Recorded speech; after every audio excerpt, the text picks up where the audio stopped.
હવામાન બુલેટિનમાં આપનું સ્વાગત છે। રાજ્યમાં માવઠા બાદ હવે અંગ દજાડતી ગરમી પડી રહી છે। આજે 46 ડિગ્રી તાપમાન સાથે હિંમતનગર રાજ્યમાં સૌથી ગરમ રહ્યું છે। અમદાવાદમાં પણ તાપમાનનો પારો 44.2 ડિગ્રી પર પહોંચ્યો છે। શનિવાર અને રવિવારે અમદાવાદમાં ઓરેન્જ એલર્ટ આપવામાં આવ્યું છે।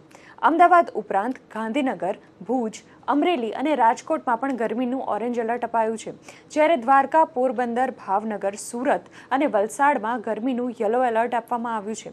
હવામાન વિભાગની આગાહી પ્રમાણે રાજ્યમાં આગામી એક અઠવાડિયા સુધી ગરમીથી રાહત મળવાના કોઈ એંધાણ નથી।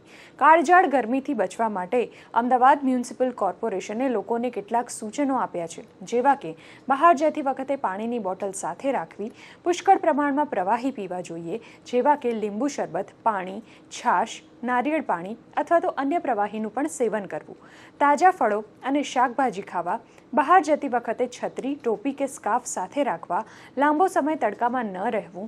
આ ઉપરાંત નાના બાળકો, વૃદ્ધો અને સગર્ભા સ્ત્રીઓનું પણ વિશેષ ધ્યાન રાખવું જોઈએ।